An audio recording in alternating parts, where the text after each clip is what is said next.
Tech Addicts 2025. Episode 15. Think of the children.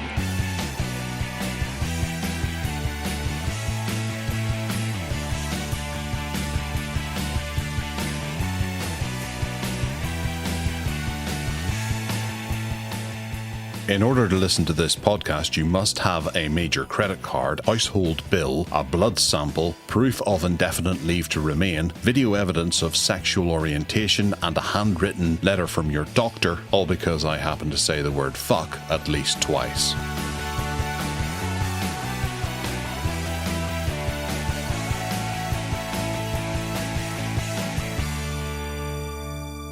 Hello and welcome to the Tech Addicts podcast. I am your host Gareth and we are back. We're back for another season of excitement and ridiculousness, and joining me on this quest of excitement and ridiculousness is Mr. Ted Salmon. How are you, Ted Salmon?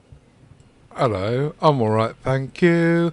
It's now season 4 technically, August 25, and because it's August it's bloody hot. It's actually, there's a storm brewing, as you probably know, but last night I woke up at 3 o'clock in the morning and I was absolutely baking. I nearly put the air conditioning on, I was going to say, but it was just muggy and horrible, and I should have really, I'm going to put the air conditioning on tonight. I'm waffling now. There's a little bit of rain in the air. Weather report done. What about you? Oh, yeah, it's quite warm here. 2 weeks ago, I discovered something that I've never had before.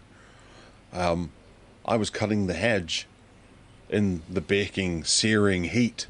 It was really bloody hot, and I was covered from head to toe in sweat. And a couple of days later, I got a thing under my arm, and I was like, what the hell's that? And I went up to the local chemist and showed it to her, and she went, that's a sweat rash. I'm like, a what? Oh, wow. A sweat rash. Oh, right, okay. Like a nappy rash type thing? And she went, no, it's a sweat rash. You put this cream on it, it'll go away. Oh. Wow. Right. I've never had that before, but I had it this time, and it was just, I think it was because I was overexerting myself in the heat and wearing a fairly tight t-shirt and rubbing up and down, I don't know, something like that, under my armpit. I was like, ooh. And it went away. It went away in like 3 days after putting this ointment on it. I don't know, Very is that nice. something about getting older? Do you get sweat rashes, or when you get older and unfitter? No, I don't know. I've never heard of it. Older, unfitter, that certainly fits the bill here. But no, I don't ever recall having anything like that. But then I probably don't move too much. I don't move enough to get sweat rashes. Oh, that's, well, would you not get them if you don't move? Don't know. Well, Anyway, it's because of constant movement. I'm sorry, I'm grossing out the people who are listening to this, talking about sweat rashes on a 46-year-old bloke. Ugh. I was just going to ask you if are you expecting anything from this storm that's coming or not? Apparently it's going to be quite severe. It's going to be very, very windy. Was it Florus or something it's called? And it's going to arrive tomorrow, Monday, at 6 p.m. or so. I think Northern Ireland looks like it's going to be hit much worse than North Wales. Yeah. So I'll have to batten down the hatches. If you've got a hatch that needs to be battened down. No, we've had storms like this quite a few times during the winter. Not so much during the summer. That's a bit worrying. But it's going to get worse and worse. And I would suggest that people actually look into the, what's it called, the AMOC, AMOC, the Atlantic Meridional Overturning Circulation thing, and the future of the British Isles based on some of the models that they're producing, and maybe make some decisions about living in the UK and how happy you are to live in the UK, because I've been thinking about it and I'm a bit concerned. Never heard of it. AMOC. Which is a bit worrying that we haven't heard of it and it's not being talked about very much, but I think it's something that is, they're worried that it's going to cause a bit of panic in the next few years, and by 2050 we might be looking at a very different climate in this country. I'll be dead by then, I don't care. I won't, but I might move to the south of France, where I tend to live as a goat. And that's and that's when you get, instead of which you get blazing heat all summer. In fact, all year. No, the exact opposite. It could turn the UK into a winter wonderland if that warm water coming up from the Gulf was to cease to exist, because Greenland is melting and filling the sea with cooler fresh water, which has an effect on the Amok. And apparently the Amok shut down 13,000 years ago, and there's evidence that the UK was a winter wonderland then. So it could be the day after tomorrow, but it'll be the decade after tomorrow that happens. Talking of things in the far distance, I wonder if by the year 71,500 there'll be a new ice age. 71,500. Well, A J Santos has dipped into this. What does A J Santos have to say about 75? Sorry, 71. That was supposed to be a slinky link, which went tits up. It was, because I knew I'd read the number somewhere, but I couldn't quite remember where. Right, A J Santos put in the group this week that after 47 years, Voyager is one light day away from the Earth. So it's taken 47 years to get there. And until Voyager reaches our next nearest star, we need another 1,523 more light days, which means that Voyager, if it survives, will get to our next nearest star in the year 71,500. Gosh. And I wonder how long it'll take for the radio signals from Voyager 1 to arrive with us. We'll never know anyway. Even if the Earth survives, which it should do, I guess, by then, we'd never know anyway. And the Voyager will probably break up by then anyway. Yeah. Well, the internet won't exist, that's for sure. Well, yeah, it's an absolute feat that those two satellites, what they've managed to pull off. And you think that the amount of technology that was put into it is, well, to be quite honest about it, it's pathetic by today's standards. And they just keep on going and delivering the goods. They lost applause to everyone who was involved in those. Yeah, definitely. They lost contact at one point. We reported it on the show. I think it was last year, and they thought it was tits up time. And no, the engineers found some way of fixing it remotely. They rerouted obviously the negative power couplings, as they do in the Enterprise every week. Yeah. So yeah, I agree with you. Good for them. Those engineers that made all that happen 47 years ago. Well done. Yes. Also, John Husband has reported that the great news, the absolutely superb news, that Linux has gained, I think it's a whole 2% in the last year. Linux now has a 6% install rate on desktop market, which is incredible. That's desktop market. That's not including Steam Deck. That's desktop market. That's incredible. Like, Windows occupies the vast majority, a huge swathe of it. I don't know if I had a quick look through. What was it? Windows 10 is 15.7. Windows 11 is 15.3. Mac OS is 11.7. Chromebooks are 0.8. I suppose that would actually constitute Linux, as would Android, which is 16.2%. But again, that's not desktop. I don't know how they can include that, actually. No. But that's a massive piece of the pie now, and it's just increasing every day because Linux is getting more and more appealing to people, and Windows is getting less and less appealing to people.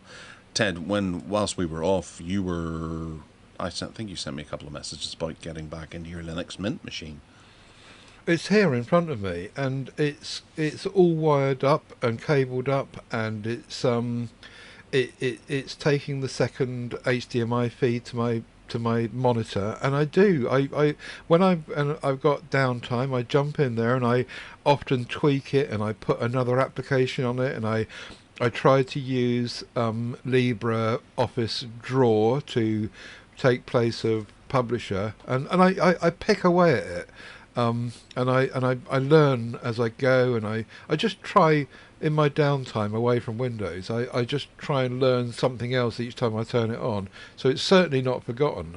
I am interested. My question for you though, going back to this story that John has put our way, is that the negative side of Linux growing as a desktop option, presumably, is that there'll come a point where people that currently spend all their time targeting Windows, being nasty and doing nasty things for people, eventually won't they start doing the same with Linux? Wouldn't the growth eventually be a negative in terms of security? And at the moment it's like not worth attacking, but won't there come a time when it is? Yeah, it will do. And it's one of those constant problems that every operating system had.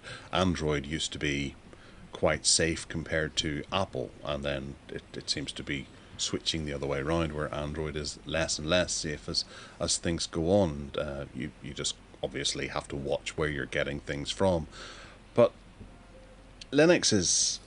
It's down to different distros as well. You know, you've got various different kernels and things like that, so it's more and more difficult for people to exploit that.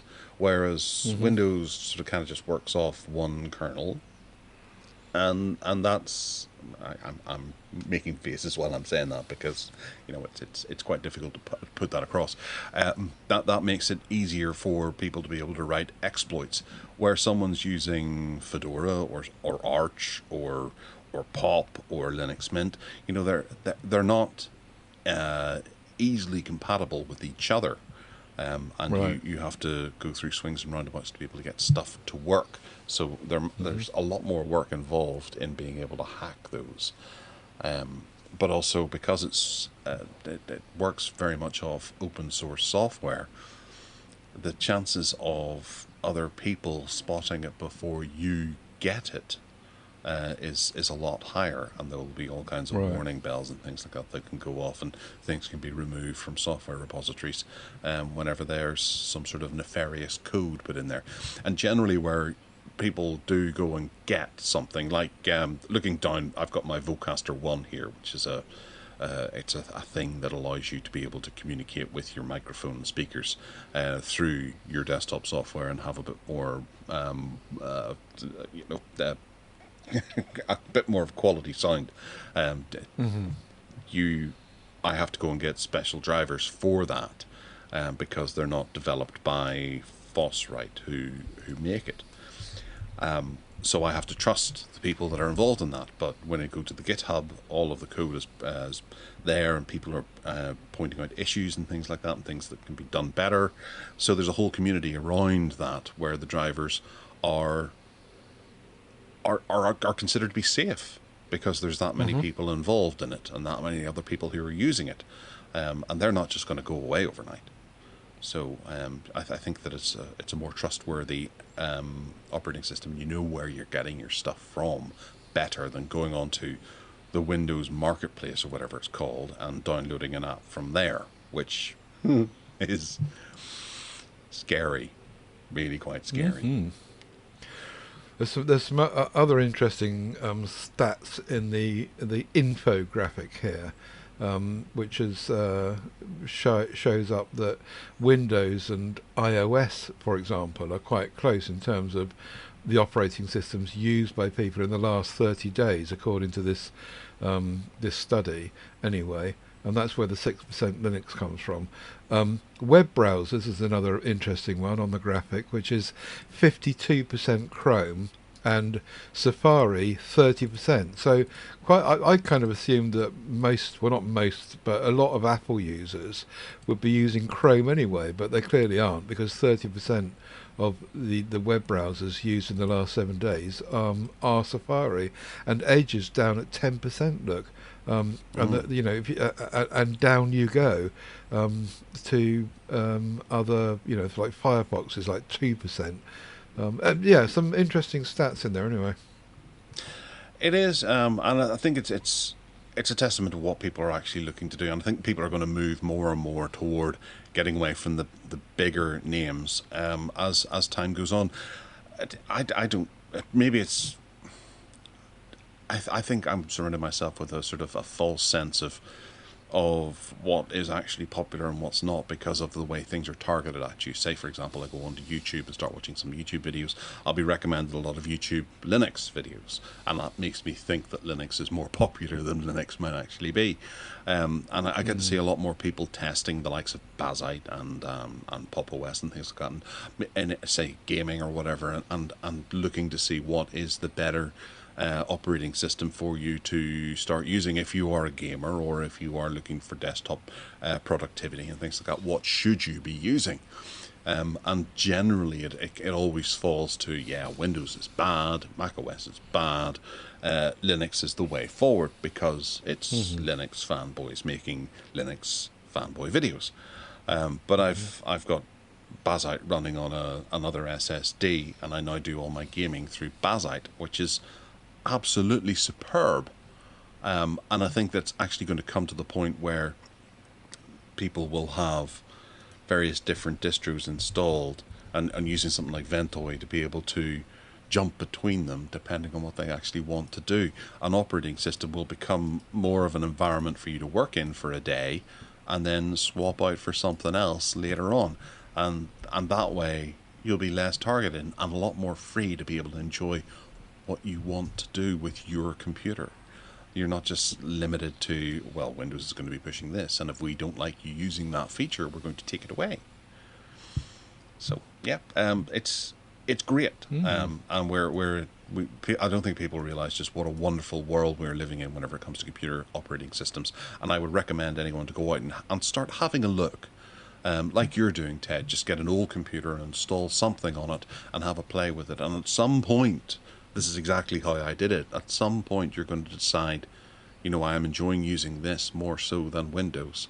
And then you identify the things that you can do in Windows that you don't think you can do in Linux and see what you can turn up. Is there an alternative to it? Yeah. And once you have all of those boxes ticked, then you can safely make the switch. I haven't used Windows in 3 years? Not 3 years. And I feel better for it. I hate sitting down at my son's computer to sort something out because he's having an error with something, or a game's not running as well as possible, or updating his drivers or something because it's that Windows environment. Sorry, we're 17 minutes into the podcast so far. No, I totally get that, and people will be interested in this. I've no doubt at all. And yes, they might well come that time. There are some stumbling blocks, and you're right. You find a way around them, as you've demonstrated over the last 3 years. And if the worst comes to the worst, you can install what's it called that lets you run those Windows apps. Wine. If you really Wine. If you really can't find another way around it, then there's even that option. So yeah, I'll get there probably. Well, I throw this in as well because it's linked to Wine. There's a little software package that you can get for Linux called Lutris, Lutris, and I when picking up DVDs from my local auction because I'm storing them, I got a big box, actually 4 big boxes full of old PC games, like all the Call of Duties and things like that, and Brothers in Arms and things like that came out for Windows over the last 20 years, and there was tons of them. I've got a massive stack of The Sims and The Sims add-on discs for various different versions of The Sims 1 to 3. And Lutris, if you hook up a CD-ROM drive to your computer which is running Linux and Lutris can go online, pick out a whole load of stuff like updates and quality of life improvements, and install the game with all of those attached to it. And if you think about how Lutris is in its infancy, it's not new, but it's fairly new, but it's just getting expanded more and more. and you can go and grab an old CD of a game that you used to play that you might have up in your attic, like Call of Duty 1 or something, stick it in your CD-ROM drive, go on the Lutris and say, there's the disc, install that, and it'll go and grab all the bits and the pieces that it needs and install it, and then you can hit play. And it's got a nice front-end GUI for you to be able to click the game and play the game like you would see on Steam or whatever, and play the game with no issues. I reckon that's going to happen for all software, and you'll be able to just go and grab whatever it is you had, Ted, with your publisher versions. You'll be able to just either put the CD in or tell it that you've got some sort of version of publisher, and it'll be able to install it, and you'll be able to use it with patches, with proof of life upgrades and stuff like that, and it'll all be on the one system. It'll be great. And That'd be really we're cool, moving toward that very quickly. But I'd rather not. I'd rather use Libre Office Draw, because I know that it can do it, and it gets away from Microsoft again, which is what we were just saying. Yeah. No, it's terrific. The world is a much more exciting and vibrant place, away from the big names in tech at the moment.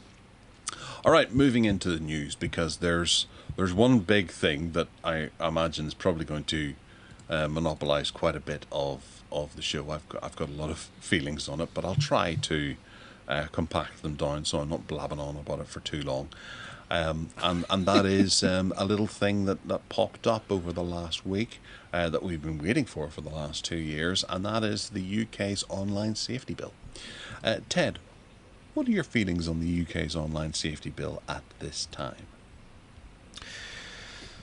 It's a really difficult one, isn't it? Because you can see what they're trying to do, and safety for kids online, and people not being exploited, and paedophile activity, and blah blah blah, and underage accessing of material online that is probably not very helpful for people to see at such a young age. Blah blah blah blah.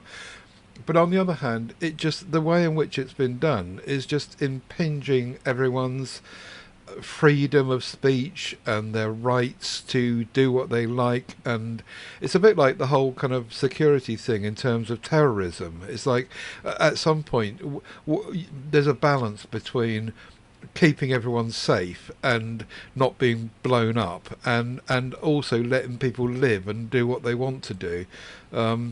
Now, this whole online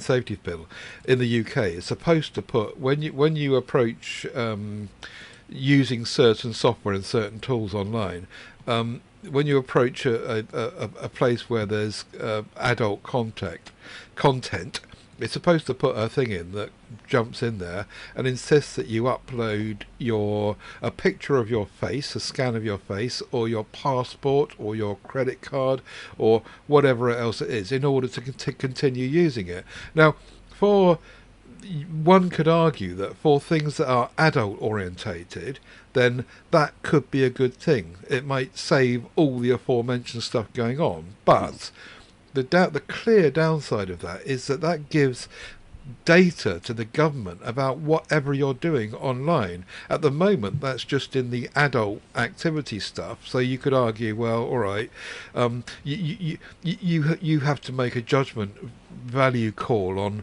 what you think about particularly pornographic material online, and how many people are using it, and what damage it might be doing for it to be so widely available, blah blah blah blah.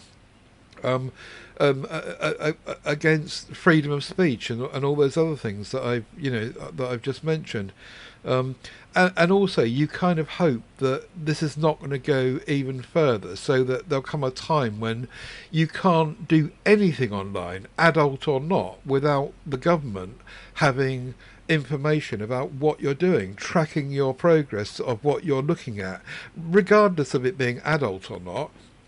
Will there come a time when you just open Chrome on a new computer, you log into Google, and then you've got to give the UK government all your data to just do anything and start using anything online. I don't know. And it'll be interesting to see if that happens, as to how Linux environments deal with that, because if everyone doesn't comply, they're going to be breaking the law. And I just think someone's thinking about the right issues, but the way that they've implemented it is just sledgehammer, isn't it? It's a sledgehammer. Right, you can go for your 20 minutes now. No, I'll try and keep it quite short. I do have straight to the point things that I just kind of want to raise. Obviously, the man at the front and the centre of this is Peter Kyle, who is the UK Science Secretary. And there's no bones about it. He has no idea what he's doing. And he fully admits that he does not have a background in tech. And he's gone on record and saying that anyone who is against the UK Online Safety Act is a predator. And he said that in an interview, or on a tweet, I think it was actually, that he put out, which is a very worrying thing, that he's calling anyone who says anything otherwise is a predator. That's what we're dealing with here, and this is being pushed through whether he likes it or not. The guy is a fucking moron and is not fit for purpose at all. He needs to be taken out of that position and someone who has a clue put in. But we have what we're dealing with now is that you're saying about how you upload your documents to prove your age. Recently, Britain has allowed 16-year-olds to vote, and a lot of information is being hidden behind this age rating thing that 16-year-olds cannot view to vote. So they're going to be putting their vote in with only a handful or without the full picture of what's going on in the world, because some things are rated over 18 and therefore they cannot see them. There's been various speeches by MPs that have been hidden behind because they deal with certain things. If you think about how YouTube works with a particular word that begins with an S and it involves someone taking their own life, where they scan through the video, they find that they can actually retract that video from people viewing it, and therefore it makes it a lot more difficult for if you were to go on and say, I would like some help with some of the thoughts that are in my mind regarding that subject, you're going to have a hard time finding help because that word has become a bad word. It's a word that you cannot use in videos, and there's multiple other things along those lines that YouTube are going, no, we're just going to have no discussion about that whatsoever. Those things are going to be hidden. So where this comes in, we're going to have people desperately looking to find a way around it, and kids tend to not really care too much about the ramifications of things. That's part of the nature of being a kid, where you have to learn all these things. So I can imagine there's going to be a number of horny 15-year-olds who are looking for being able to get on to whatever it is that they're having to use. We'll just say Pornhub or whatever, and that's going to require VPN. And in order to get a VPN, they're not going to just jump on to the most trusted VPNs. They're going to get whatever they can get for free. And there is no shortage of VPNs that are actually there to harvest your data and report back on exactly what you're doing and use that for nefarious sources. And there's going to be more and more popping up, especially whenever you're talking about the percentage of increase in the interest of VPNs over the last week.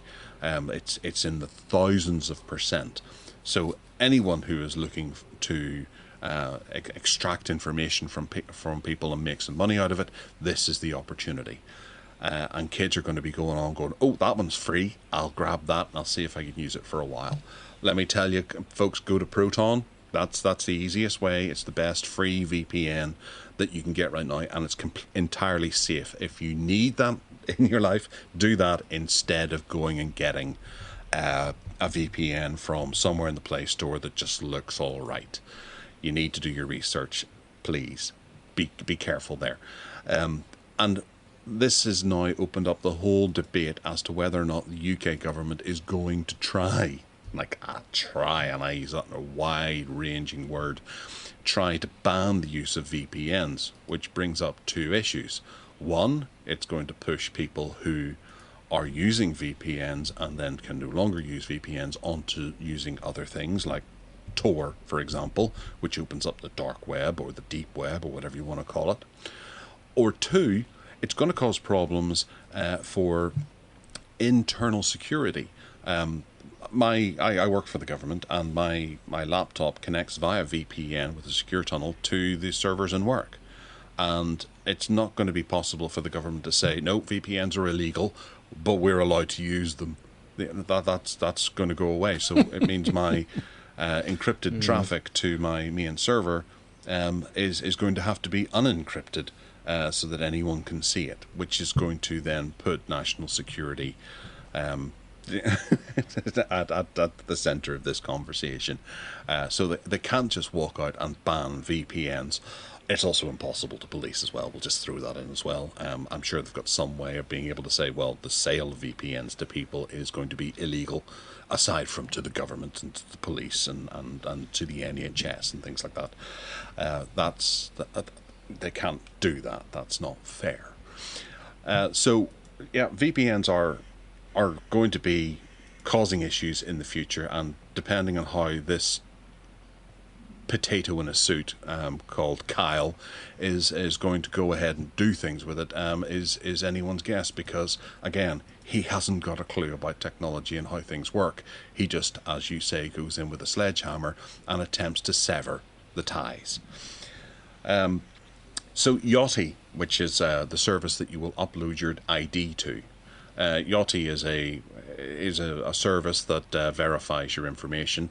However, Yachty send the information to India for verification, which is a bit concerning, because I'm not going to go against India. India is a wonderful country with brilliant people and culture and food and all that kind of stuff, but they have slightly less respect for personal security than the UK does, and we're sending all of that stuff out to the UK. There's also Persona ID as well, which is an American company which isn't subject to GDPR, which is a problem too.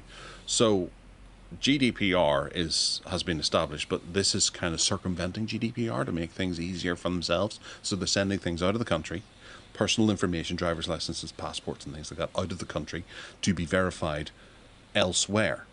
And a company is only as good as the employees that are working there. And one bad employee could end up spoiling the whole barrel of apples, or whatever you want to use for an analogy. It happened years ago. Was an Orange. There was one employee who on their last day decided to steal a load of people's personal information and go and sell it on their way out the door. And there was a massive breach. If you go on to the Pwned website and have a look at, there's been 14 billion data breaches, and we're asking the British government to verify our information and be safe about it. And it's this guy Kyle, who hasn't got a clue about tech, who's going to be sorting that out for us. That's a recipe for disaster.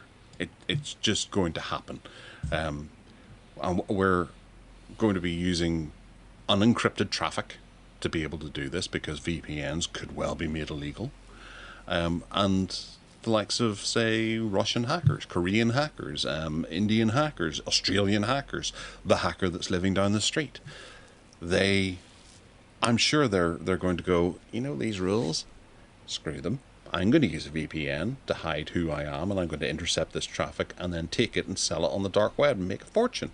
So before you know it, every single British person who has uploaded their information to one of these sources will have been breached in some way. And not just their personal identification, but probably what they do with it, what they registered for.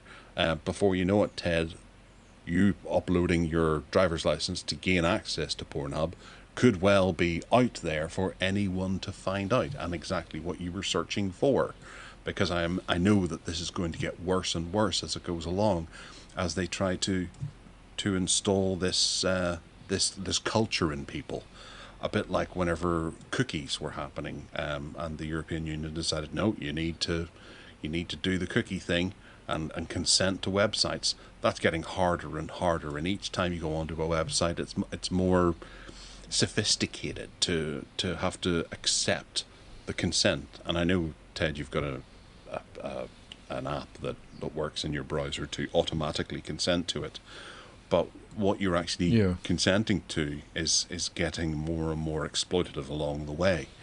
And you don't know what you're consenting to. You're just hitting OK, because you're trusting that app to do it for you.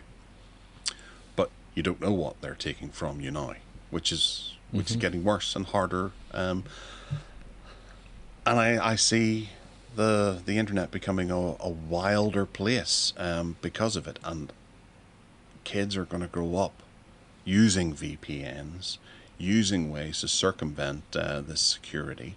But they're also going to be dipping into the deep web in order to get the information, to get what they need, to get what they're looking for. And it's not going to be as simple as hoping.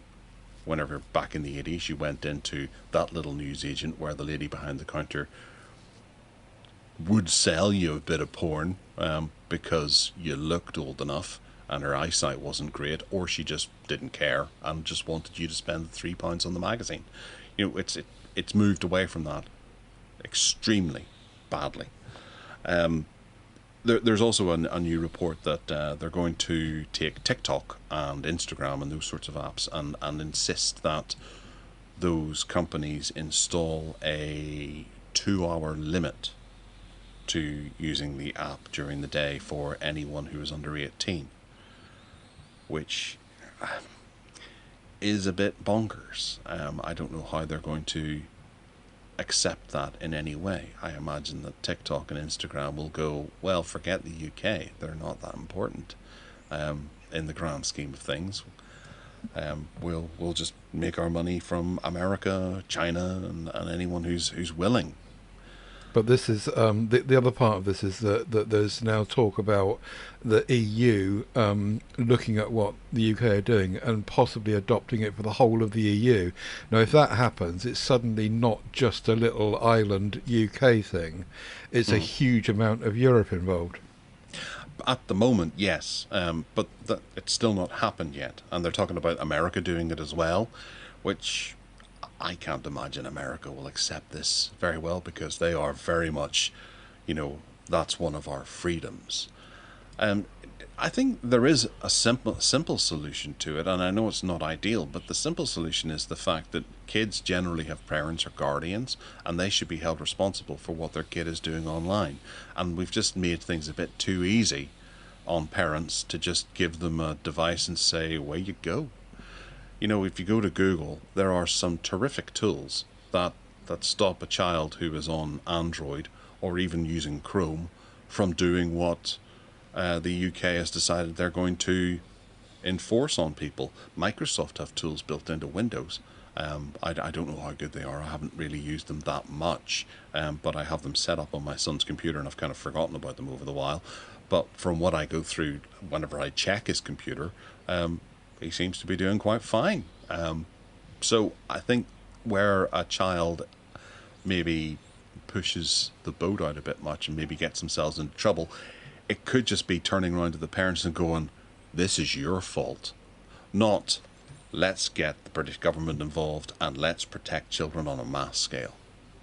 I think that's a better solution. Very tricky, yeah. You're right. It depends how far out this goes, doesn't it? And I haven't really been read up on this. Obviously, you're involved in it much more because of your work connection and how it impacts that. I've never used a VPN except when Google made it available on Pixel phones. Yeah. I turned it on to see what it did and what have you. And when all this hoo-ha came about this week, I turned it on again on one of my Pixel phones, and I thought, right, let's have a look at this then. So I went to Pornhub with the VPN turned on. With the VPN turned on, okay, I rebooted the phone because I thought that might be important. I went to Pornhub, and sure enough, in front of me comes up this age verification thing.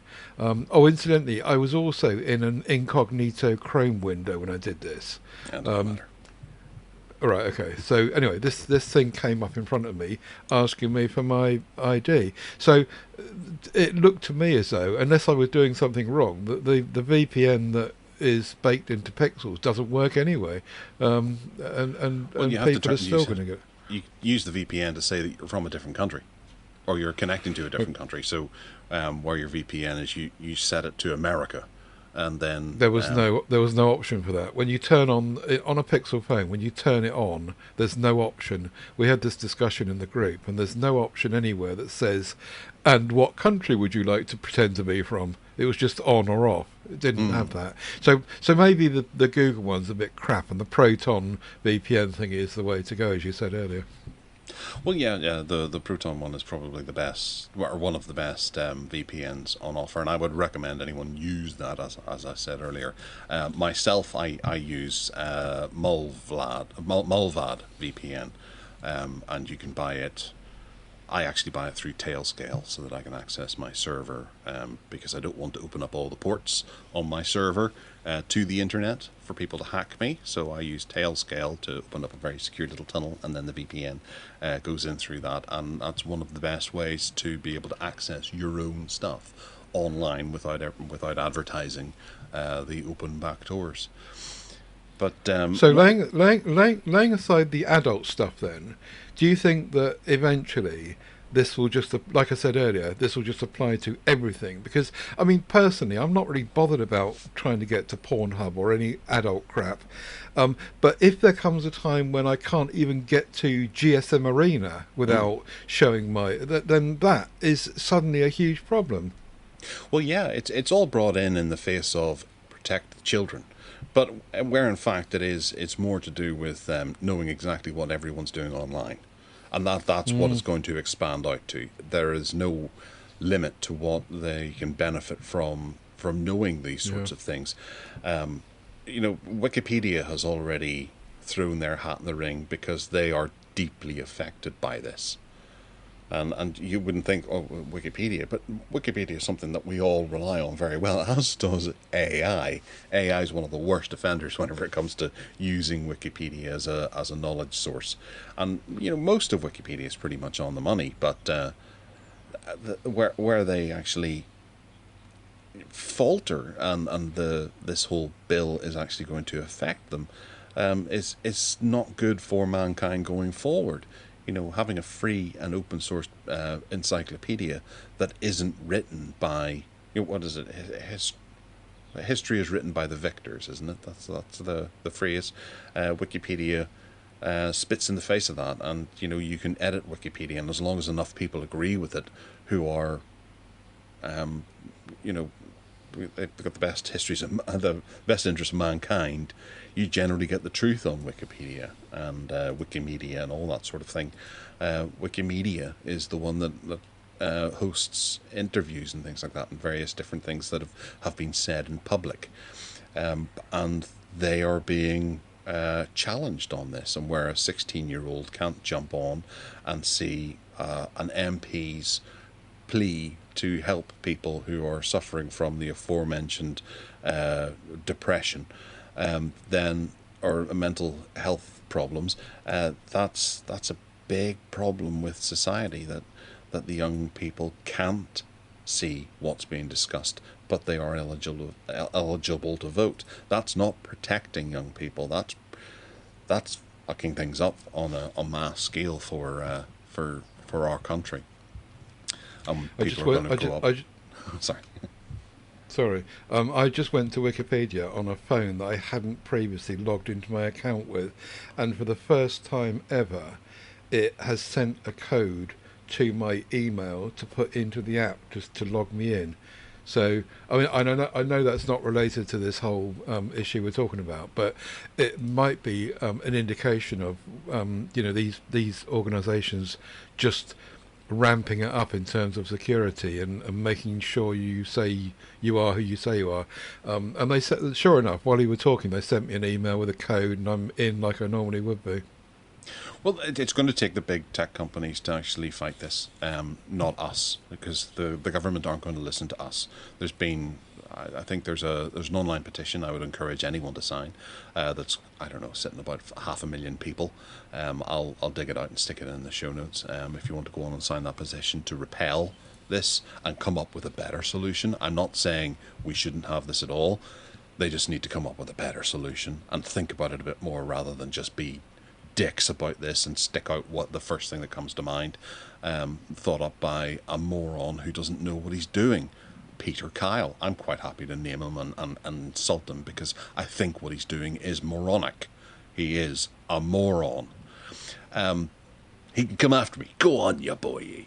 But it's a problem in that, we're going to have, I think Apple are one of the best people who are going to fight this, because Apple have baked in VPNs into their software. They've spent a lot of time making things very secure on their phone, and they use VPNs day and daily for you to be able to do stuff.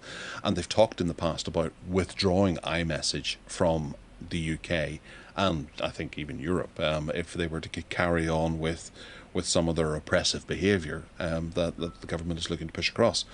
So Apple could be instrumental to repelling this if Apple was to turn around and go, well, screw yous all, we're leaving the UK. And I think Apple could make a very, very good case for leaving the UK, and then Europe and America will see that happen and go, oh, well, we can't have that now. Okay, right. Let's ease up on this, and then the UK government will have no choice but to repel this and let Apple back in, because you can imagine the amount of people, if their iMessage was to stop working across the UK, that would be rioting in the streets for general people. Because what, 1 in 2 people has an iPhone? That's one it. or two. 1 in 2, yeah. Oh, was it 1 in 2? Yeah, and Facebook will have the same thing with WhatsApp as well, where you can't do that with WhatsApp, you can't do that with Instagram, you can't do that with all these things. So it's going to be the big tech companies that actually fight for you, and because they're going to lose a lot of money out of it. Mm-hmm. But that's my rant over. I'm going to end it there because I could go on about this all day. I found the petition and I put it in the show notes there. So. Oh, what are we up to on the petition this morning? Has it nearly 500,000? Yeah. Right. Okay. I thought it might have exceeded 500,000 by now, but there's an extra 10,000 since I checked last night. So it's an important thing, and whilst we're saying, there's better decisions that could be made here, and they could talk to people who are experts in this, as opposed to some moron who thinks he knows what he's doing, but he hasn't got a clue. Anyway. Sorry about that. And right now I'm exercising my Irish citizen right because I don't want to be British anymore if this is going to go ahead. And I've got that luxury. Right. Okay. So there's going to be a new leak about a super slim, or there is a new leak about a super slim battery that's going into the new iPhone 17, and it could see a new super slim phone. Ted, what do you think of this? Don't know. It depends on what you think, really, about super slim phones and whether you think super slim phones is important. While other phones are going fatter, which we might have time to come to later, and bigger, and but this whole trend, which Samsung are heavily into as well, and Far East BBK Group phones are into as well. They just seem to think that people want slimmer phones, which make sure that you don't sit on it and bend it in two when it's in your back pocket, I suppose. I'm not convinced that people generally want slimmer, thinner phones. I think that personally, people would rather have a bigger battery. But then with new battery tech, perhaps they can have both. Don't know. I'm not particularly interested in thinner phones. Are you? Not really, no, but I know some people would be. This super slim battery comes enclosed in a steel frame that measures around about 5.5 millimeters in thickness, which is pretty titchy if you have a look at a ruler. There is concerns about battery life, but iOS 26 apparently has made leaps and bounds when it comes to improvement on battery life. So we should see improvements in the battery life, which can justify a smaller battery. But I think Samsung have done this over the last couple of years, where they've downed the size of the battery in the device because they think that they've made improvements on the battery. And I know that my S24, I'm putting it to bed at night with maybe 15% battery left, which I think is too low for the amount I've been using it during the day. And I'm not a heavy user of my phone that much. I will use it on an average amount. I would say I fall in the middle, but I would need to charge it during the day if I was to try and up the amount that I use my S24. So yeah, it comes down to usage, and whacking in faster charging and things like that isn't really a good solution, especially when you're going on holiday or something and need your phone to entertain you or hold your passport and documents and things like that for entering different countries. So I'm concerned about this, but some people are quite happy just to plug in frequently to benefit from a smaller battery and the smaller phone. Which brings us nicely, segue to leafing down the recording notes here, to the Armor 33 series phone, Oh, yeah. which has got a 25,500 milliamp hour battery in it, and on the back of it a second screen. And unlike previous this type of device screens on the back, it's not a kind of small round kind of novelty thing. It's actually a second screen, and they're talking about the possibility for people using, for example, translation tools where you can have someone the other side of the phone seeing what you're saying and you can see what they're saying and those sorts of things. But it's a bonkers great big phone. It's called the Armor 33 series. I'm not quite sure why the Ulefone have dropped the numbering sequence, because I think last year's was the Armor 34 Pro and this one is the Armor 33 Pro. So make what you will of that. That at the moment there's no pricing for the Armor 33 Pro been released yet, but there is a 50% offer going on. So if you sign up now, whatever it is, you'll get 50% off of it when it's released. Now, because they haven't said what the price is, that makes it a bit tricky. But the last one that was released, which didn't have the big screen on the back, was 599 quid. So if it did follow that price, then it would obviously be 300 quid you'd get it for. It's got the Dimensity 7300X inside, which interestingly is the same one as is used in the Motorola Razr 50, which is basically, I mean, the bottom line is it's a Dimensity 7300, but it's been designed specifically to do dual screening. And it looked really nice, this phone. I'm okay, like you were saying just now about the Apple thing and the thin phones. I'm okay with it being fat and chunky and built like a brick if you get ridiculous amounts of battery on it, and not even having Qi charging if you don't want to have it on. Fair enough. If you've got a battery that can last you a week, then who cares? So I do like the look of that. The trouble is that Ulefone have got no particular good reputation for, supporting software going forward. Yeah. But that's the problem. But yeah, fancy one of those? I do indeed. I was under the impression that it was called the 34 before because it was a 3.4 inch screen on the back. But if this is a 33, I wonder if they've changed the size down to 3.3 inch on the back, or is it a 3.4 on the back? And I know it says in here it offers a secondary 3.4 inch display on the back of the device, but they may just be assuming that, and it maybe is 3.3 on the back. But I don't know. It is a curious thing that it's Yeah. 33 instead of 34. Hmm. But yes, what you say about support is the issue here. It's not going to be something that you are going to be updating terribly often.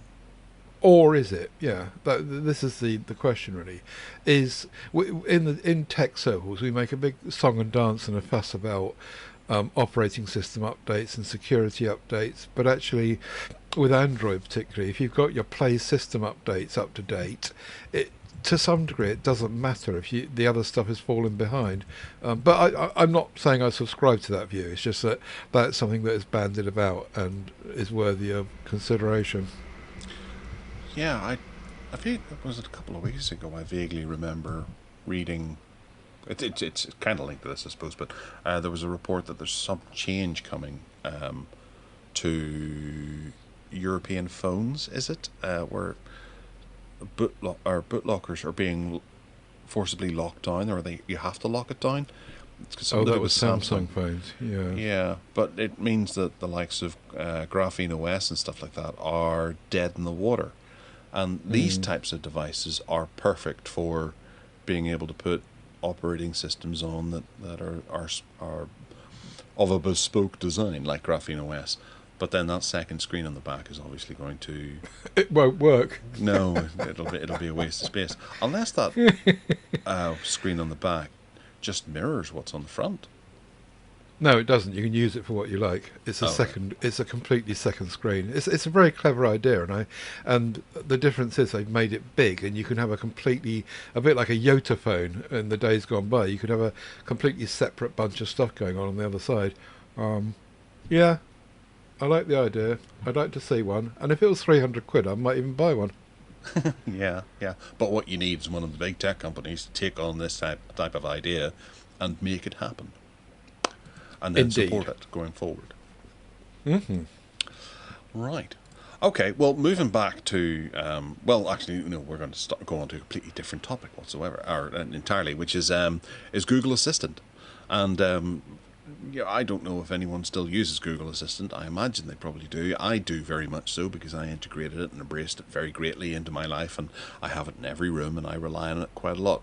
Although I am using the voice-activated part of it a good deal less, because I've stuck everything into Home Assistant now, and I think that's the best way going forward. Home Assistant is just great, and I haven't asked Google to do much for me in a long time. But Google Assistant users are experiencing significant issues with the voice assistant, and many are reporting connectivity problems and general issues with controlling certain smart devices around their houses. The problems have persisted despite Google promising to fix these issues.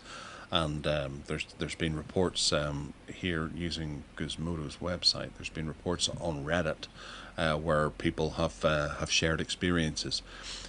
Issues range from various different things like light bulbs and speakers to cameras and doorbells not working the way they want them to work. And some users have reported being unable to turn off their lights, and the problems have seen a broader usage problem and a decline in the voice assistants out there. So it's a bit sad that Google are kind of abandoning this in a way.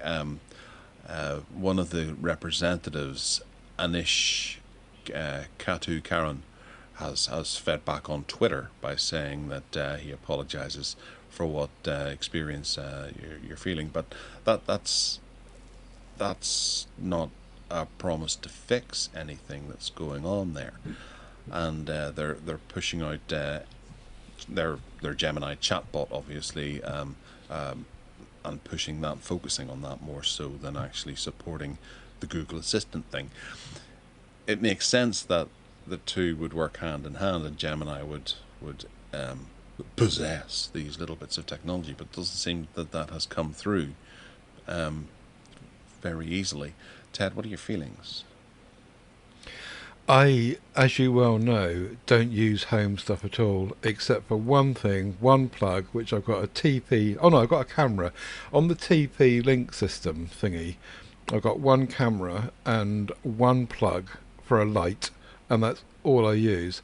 So as previously discussed, I kind of sit outside of this really, and I don't even use Google Home to control it. I use the TP-Link app to control it. So, as I've said before on the show, I live in a situation where I just don't feel as though I need to use Home for anything. You live in an ordinary domestic situation where you've got cameras all over the place and locks on gates and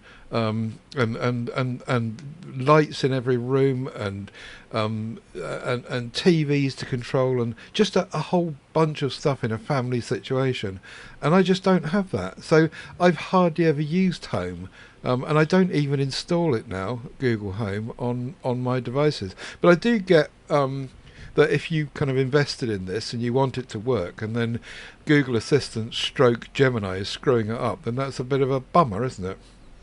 It is, yeah, and it's ruling out. It depends on how much you've adopted into this into the world. And yes, I do. I've got Google Assistant in most rooms, but to be honest, I really only.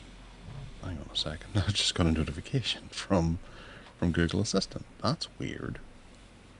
It's hearing you. Gemini is listening to you. It's my security cameras through Home Assistant, because that works. I use Google Assistant to set a timer when I'm cooking something, or I use it to broadcast, to call people downstairs for dinner. That's about it. I don't try to do anything more complicated. The odd time I'll ask it, what does a word mean, or explain something, because having kids, they come and ask you complicated questions. The perfect example of this is the time my son asked me, what does mean? Whenever I say, what does something mean, what does it mean? To define. No, I don't understand what define means. Do we have to go through this question? You know what mean means, because you've used the word mean to ask for the meaning of mean. But yeah,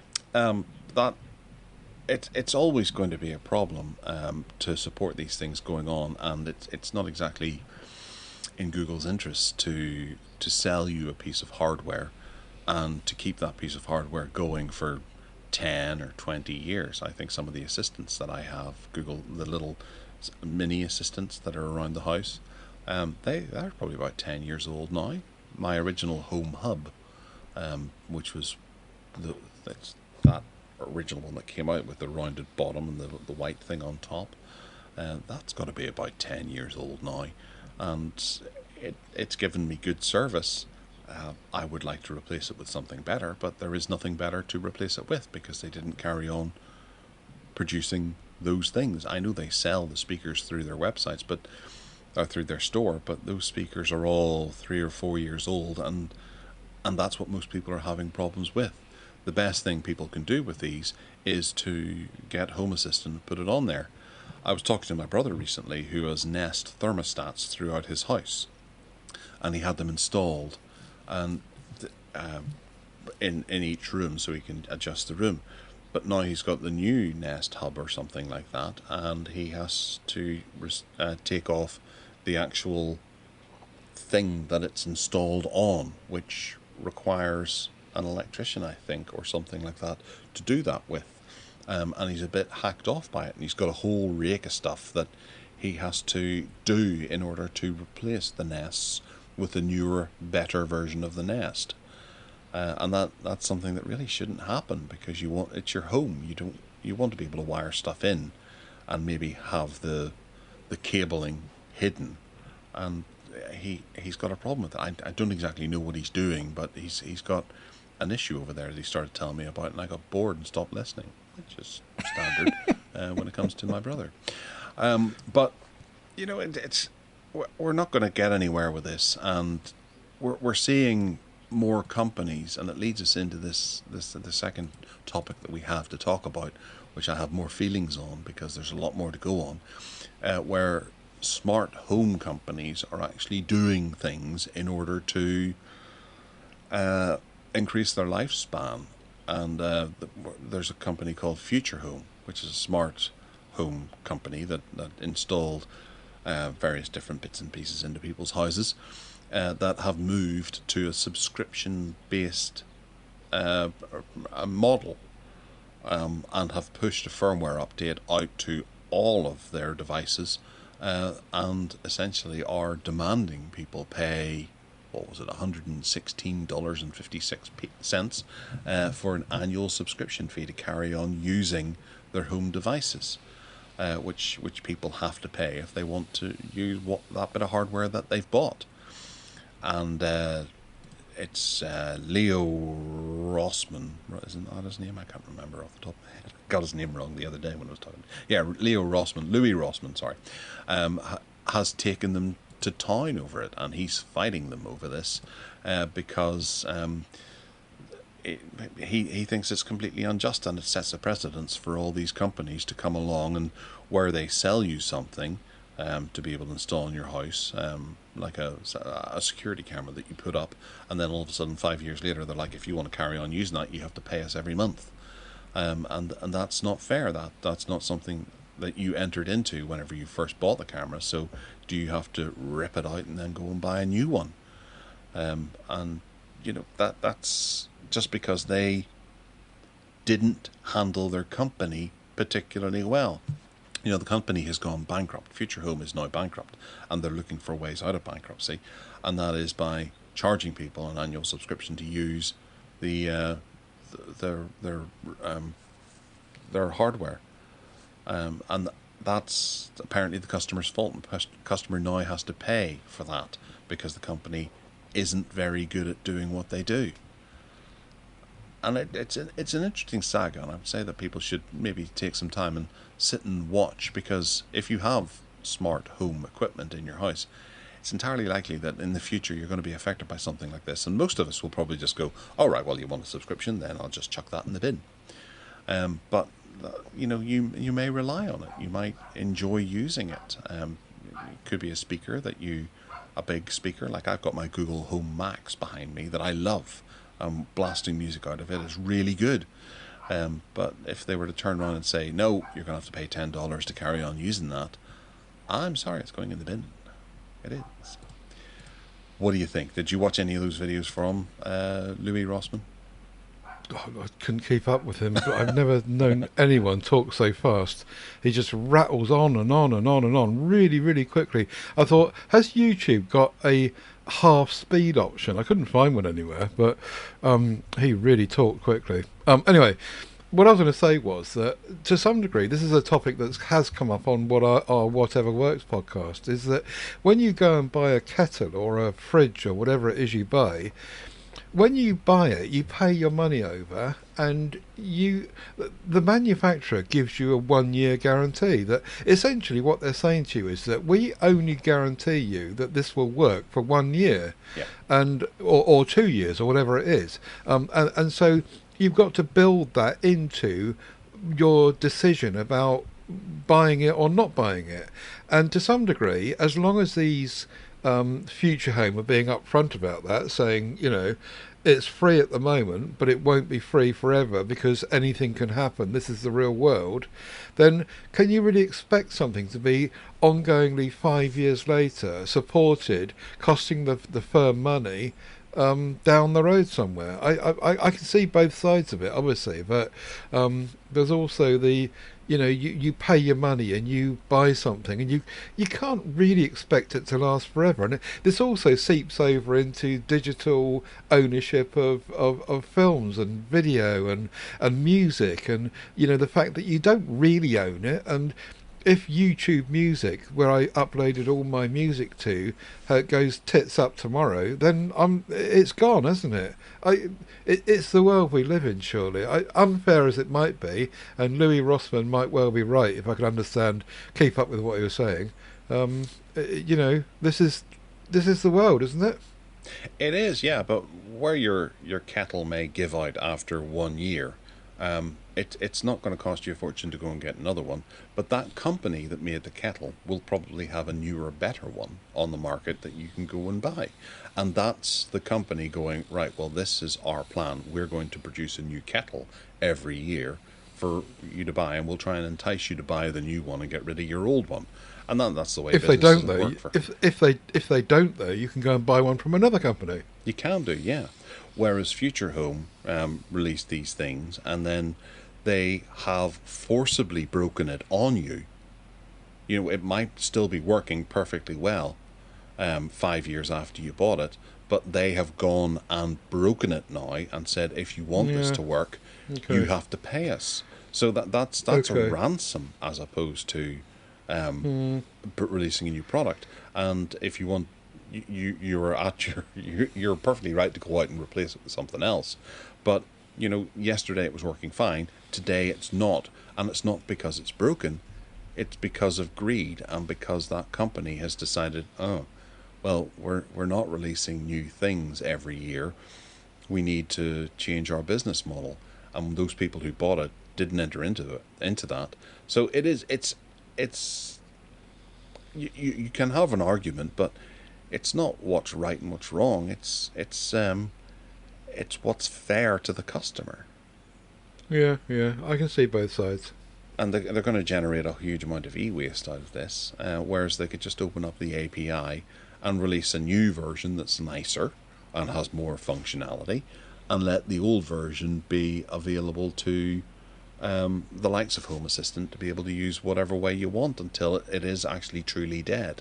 And then you can get rid of it, and that's genuine e-waste, where something is dead and needs to be pushed on. It's about bad management of the company, really, isn't it? Yeah. Because if you shareholders of Futurehome will be making choices about it. I mean, this is just all about. This is what capitalism is all about. And if you live in China, where everything's nationalised and you can rely on the government. Let's go back to coal mining and nationalise Royal Mail Post Office and the GPO. Let's get the GPO back, and then we can all be resting quietly. Yeah, we need Arthur Scargill back, don't we? Yes. Yeah. All right. The last thing we're going to talk about in the news, because we're running long, but it's our first day back in this season, is autofocus, and this is a set of glasses that can adjust the vision correctly, or the vision correctly on the go as you're using, to allow users to see both near and far objects clearly without needing to switch between glasses. The glasses use a liquid crystal, and the eye tracker is used to adjust the lenses properly, and this promises to revolutionize the field of vision correction. What do you think of those? I don't understand glasses because they're for other people, not for me. But for someone that wears glasses and have done all my life, I completely applaud this. I think it's a brilliant idea. And if you look at the close-ups of the frame of the glasses, you can see that right round the rim of the glasses, there's a whole bunch of sensors that are watching for your pupil and where it is and what you're looking at and which part of the glass you're looking through. And someone that has tried varifocals and bifocals, which are just crap, I hate them. This would just revolutionise the way in which people can see. And it's just fascinating. You look up to your top left, and a bunch of crystals adjust so that you see properly. You look down to read something in front of you, and a bunch of crystals adjust inside the glass to make it happen, and you can just focus wherever you want. It's a brilliant idea. This should revolutionise the world. The next step after this, of course, is then embedding it into people's eyes, like they do after cataract surgery. Well, and if you put this inside someone's eyes, that's the end of glasses. Brilliant. Well done, whoever it is that's done this. Fantastic. And they need to release this with a subscription base, though, as well. So every month, if you don't pay, then you can't see. Yes, absolutely. And I would pay. Well, how close is this to actually arriving? Are we talking this is going to be a thing that in the next year, or is this 10 years away, or is it out there already? No, it's not out there already. It's in development. Let's see if there's a date on it. A projected date. I didn't get that far. I just assumed it was down the road somewhere. Didn't really look into it. Can you see a date there anywhere? No, I had a look through it earlier. And I didn't manage to see anything. I'm going to go for 3 years. 3 years? Okay, we'll hold you to that. Grand. Yeah, so it'll be interesting to see how this works, and it'll be interesting to see how it works, at night and things like that. If you say, for example, you're driving in the dark, and there's traffic, and headlights coming toward you and things like that, and your eyes adjust, will that be taken into account and stuff like that? All right. Well, I'm going to spend a wee bit of time just having a blather about some of the stuff that we've been doing whilst we've been off air, because I bought a couple of bits and pieces that I've been having a wee play with, and I'll quickly cover them because I like them. For my anniversary, my wife picked up the retro Spectrum, which I talked about on one of the previous shows. But being impressed with that, I went out and got the Commodore 64 Mini. In celebration of I think we covered it as well on the show, that Commodore has been bought by, your man is at Retro Recipes on YouTube, and he's now the CEO of Commodore, and Commodore is going to be relaunched, and we're going to see a whole load of new Commodore bits and pieces arriving, and enthusiasm into Commodore. So I picked up off eBay a really cheap C64 Mini. I think the person was having issues with it because I plugged it in and it didn't work very well, and I upgraded the firmware, and now it works absolutely perfectly. So they lost out there, but it's a wonderful little games console that allows you to play and use Commodore 64 and VIC-20 software, Commodore 128 as well, on the go. So I do love those little mini consoles. I think they're great fun. Have you ever played with one of these, or do you know Commodore particularly well? Not really. I was looking at the dates involved here. 1982, which was right in the middle of my psyche nurse training, and the last thing I was doing was on gaming. I was more into renting videos from the video shop at that time. But yeah, it looks like good fun. I mean, all of these games are obviously going to be old and crappy graphics and all, but are people actually writing new stuff for it? Yep. There's a whole homebrew scene that I recommend anyone gets into, because it's amazing. I think actually this comes with Farming Simulator, which is a very popular big game that you can go and buy. I think Farming Simulator 25 has just come out, but there's a version of Farming Simulator on here that was made back in 2018, I think, possibly. But there's 64 games on it. Then there's been a new version of this announced, a black version, which comes with 26 games, I think it is, or 24 games. But they're all new games. The homebrew scene is very active and very much looking to get into. Can you type on it? No, not this one. There's the C64 Maxi, which is a full-sized version of the Commodore 64 that you can use, and it's got a full working keyboard on it. But this has a little, a bit like the Amiga one that came out, the A500. This has just a fake keyboard, and you can use you plug it in a USB keyboard if you need to. But it's great fun. I love it. The other thing I picked up was I happened to be poking around my local auction, and I noticed for sale, in the auction, was the Amstrad Studio 100. And if you have a look at a picture of this show, it's quite something. I've never seen one of those. No, I have seen it a couple of years ago, because I remember seeing one pop up on eBay, and I thought, that looks immense. How much what's that going to go for? And I went for something like £190, and it was just the main unit. It didn't have the speakers on it. For those who don't know, this is a studio device that has a record player on the top and 2 cassette decks, plus a tuner and a bunch of microphone inputs, and it's almost designed to be a multi-track editor thing that allows you to be able to create tracks from various different sources and mix them all together. It's shit. It really is. It's not. You're not going to be producing anything of any professional quality whatsoever. But just the look of it is so awesome that it just looks great on the shelf, and it's not small. It is massive. I'm looking at it's about 1.5 feet wide by 1 foot and a bit tall. It is huge. But it's not bad actually. I had a play with it, and I'm trying to understand exactly how it works, and being able to fiddle around with so many different things on the front. You know, the trim and the equalizer and the fades and things like that, and the pan and stuff like that, and be able to just do stuff on it. It's almost wizardry, and it's a bit daunting to look at. But there's so many knobs and buttons and things like that to play with that it's infectious. I keep going over it and just, I'm going to have a wee play and see what I can do in 5 minutes, and stick on a record, you know, one of my old records that I don't really care about too much because the record on the top is trash, and I know that it's just killing the record that I put on it.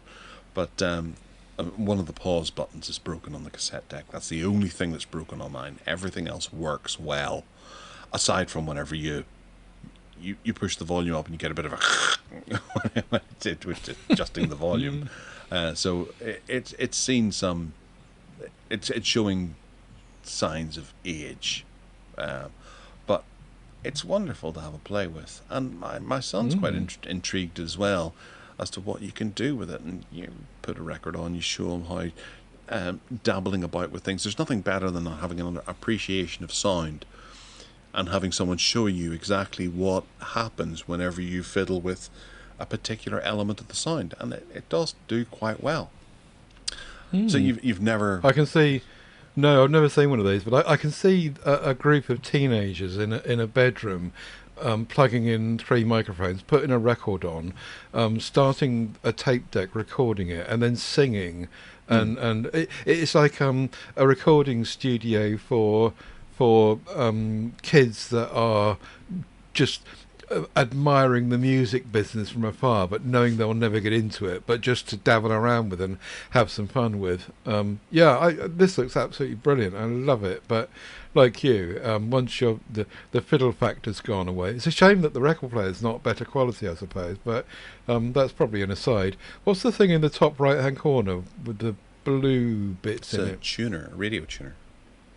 So you can use it as a okay. full hi-fi as well. And that's what I've basically been doing with it, and then just fiddling around with the sound to try and make it sound good, because it doesn't sound good. The speakers aren't bad. Everything about it's just not bad, but it's not good either. It's impossible to describe. It's still really cool. Really cool. It is, yeah. It looks the piece over there. It's a proper piece of hardware that is going to attract attention. Mm-hmm. So what have you been playing with? Well, I'll leave the phones out of it for another show, really. I have had an do you Honor talk about phone them on in. the phone show? We do. Ah. I've had an Honor phone in, an Oppo for the first time in years, a OnePlus Open, which was interesting, a Yola C2, which was not interesting particularly, and a Motorola Edge 60, a PR unit, which has gone back now.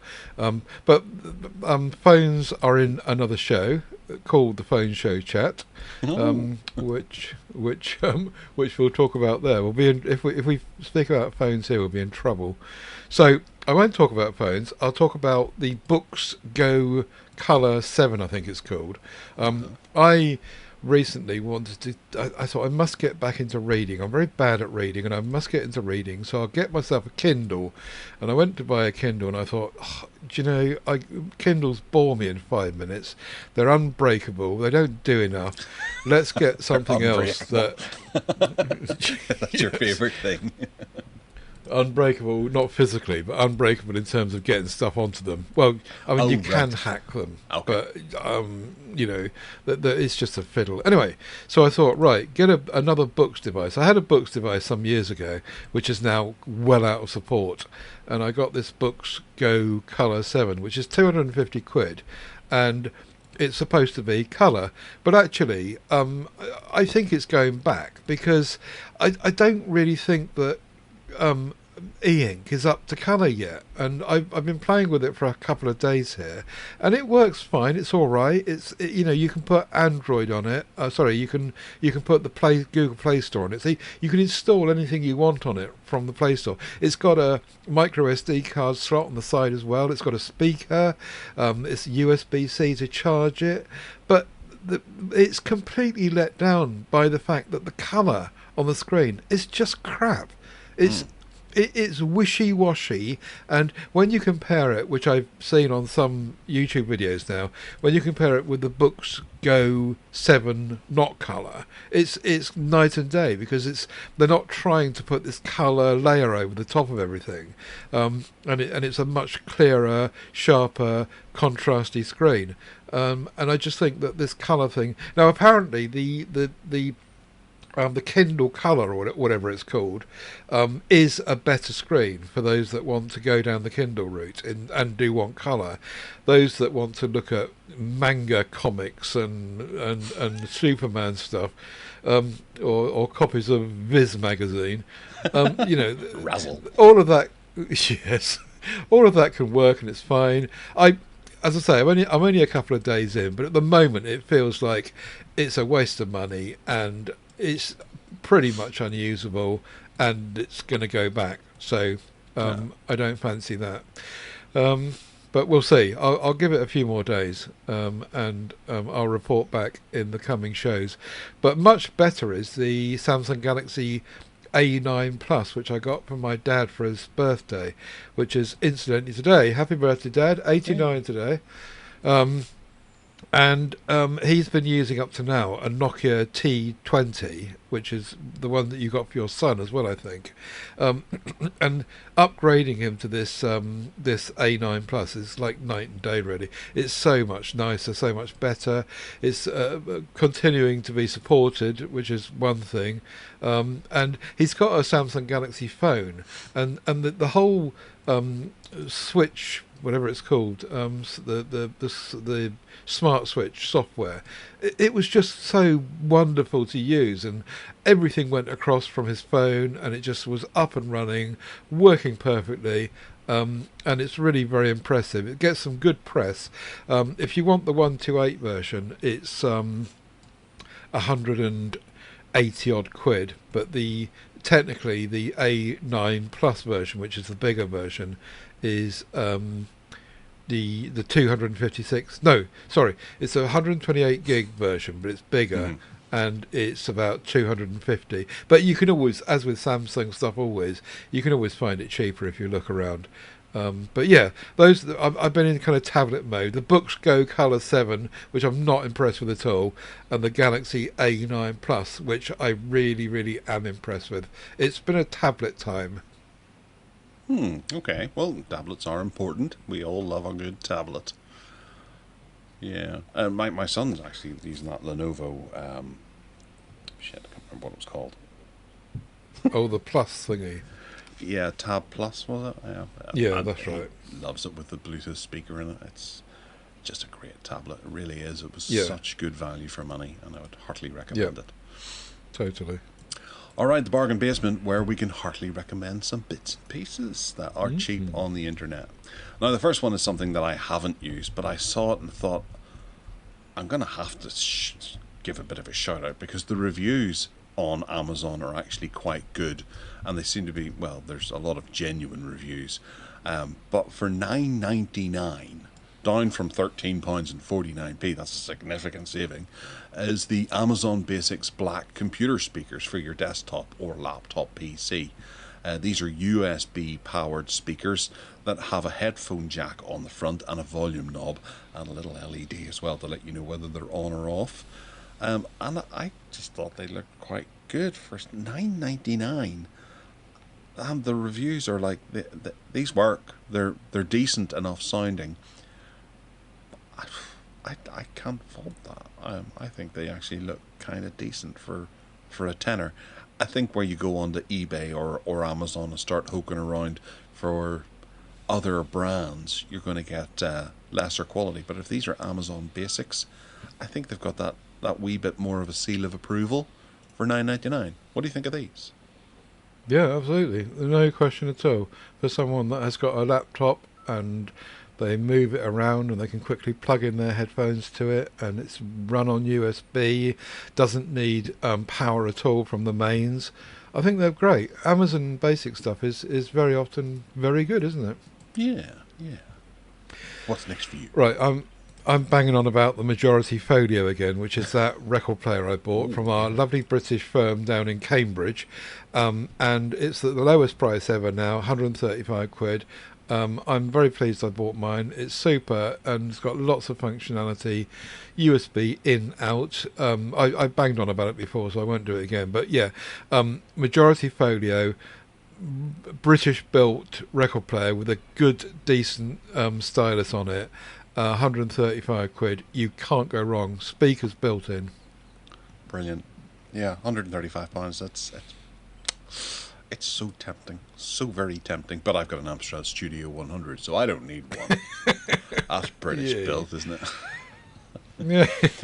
All right, next up is the Nebula Capsule. Now, this is something that I remember talking about a couple of years ago. It's about the same size as a tin of Coke. This is the Air Ultra Portable Projector, and it allows you to play Google TV. For some reason it says licensed Netflix. It's a smart mini projector with 2 hours of playtime on one charge. It has a speaker built into it, but I can't imagine you would be using it too much. Yeah, it's a little portable projector that can get 2 hours of playback, and it's reduced in price from $399 down to $299. I think it's a gorgeous little thing. It is 720p, I'll give you that. There's a 1080p version of it. But I think if you're going somewhere and you just have a bed sheet up on the wall, or if you're going on a camping trip or something, a wee 720p projector like this is going to do you good stuff. Like there's a little power projector thing as well that comes with it, that you can charge and get an extra 2 hours out of it as well. And there's a little adjustable foot to it that allows you to adjust the pitch of the projector too. So there's a wee ecosystem that you can enter into and increase the size of your viewing on the go. Have you ever had a play with one of these?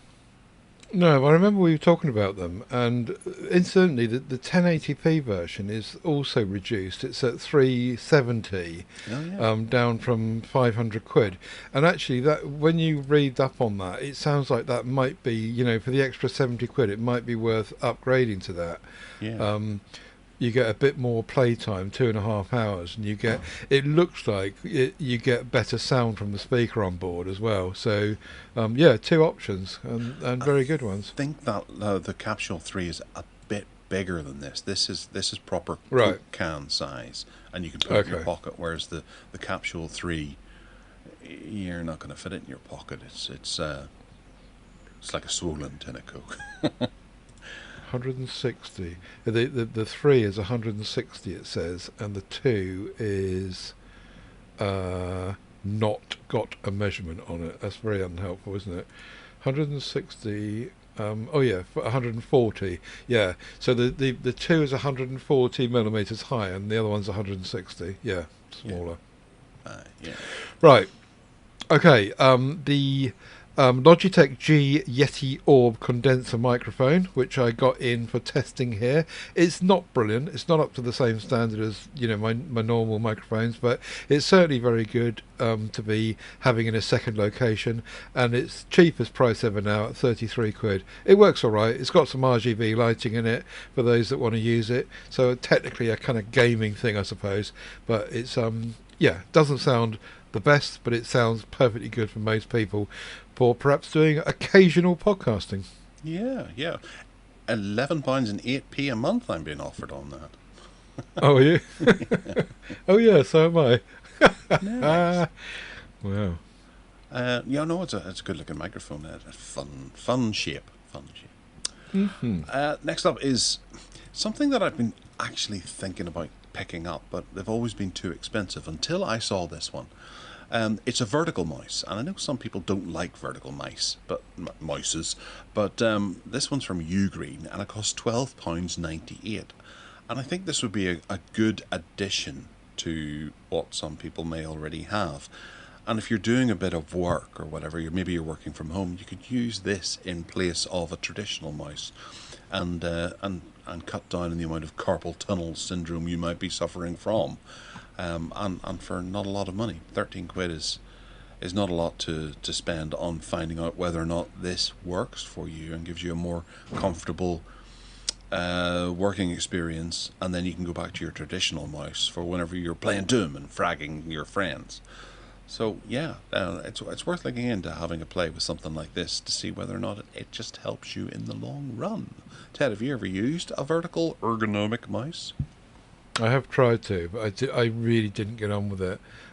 Aidan Bell is the biggest user that I know of the vertical mouse, and he absolutely swears by it, and he can't use an ordinary mouse anymore.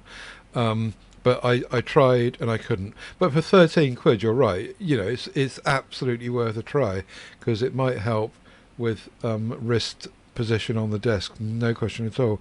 My wrist hangs off the end of the desk, which must be really bad for me. Yeah. But it's the ball of my kind of the edge of my hand. So my wrist is actually off the edge of the table here. So I'm sure that it's really bad. But But there you go. you must have really strong wrists, yeah, from years of working out, mustn't you? Yes, working out with the VPN. Yeah. Well, this is my arm, not just my wrist.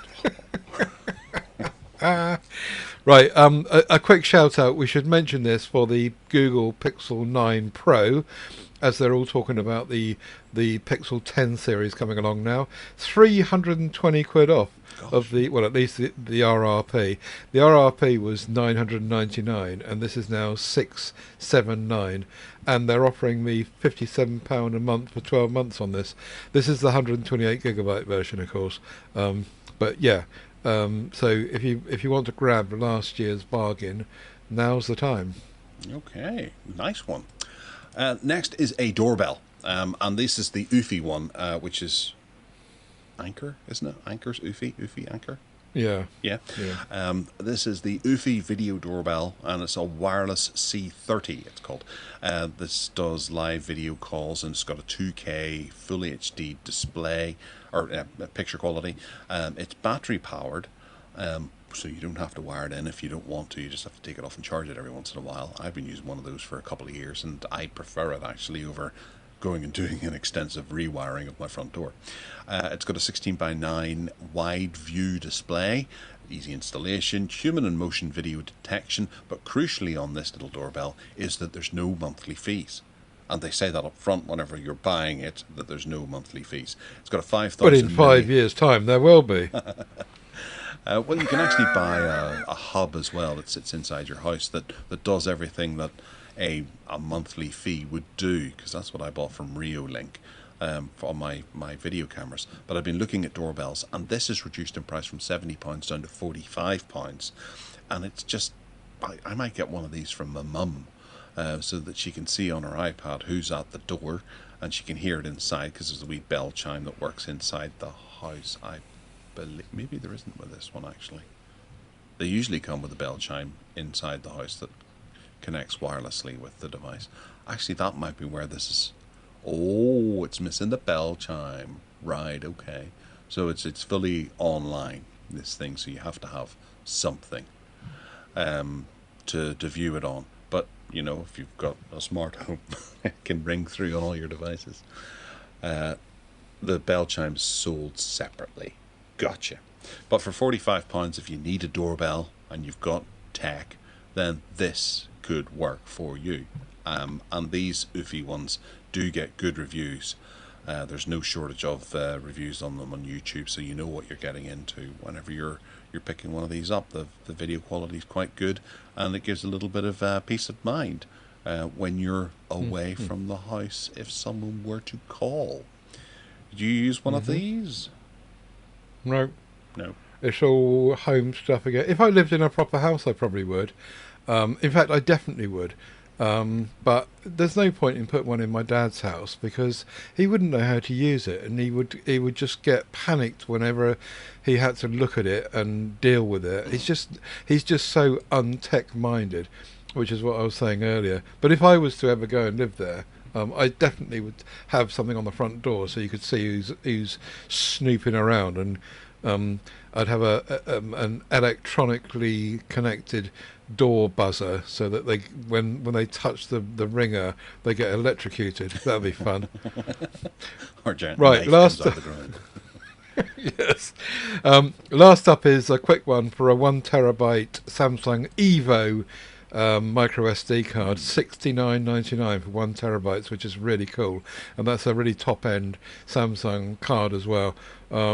The story goes, as I usually tell, when I first started looking at 1 terabyte micro SD cards, they were 449 quid, 69.99 now. Yeah.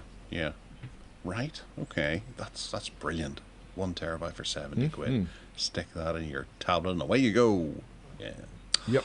All right. Well, we've overstayed our welcome in your ear holes, but we are back. So there'll be another 4 podcasts before the end of August, and then we'll take September off and be back in October after that. So if you want to get in touch with us, you can by emailing us at gareth@techaddicts.uk. You can also find us on Twitter as well, at Gareth Miles is me, and at TechAddictsUK for Tech Addicts. We're on Mastodon and Blue Sky. I sometimes look at those, but not often. I have my .com, which is all about me and the various things that I do, which I update every once in a while. And Ted, where can they find you?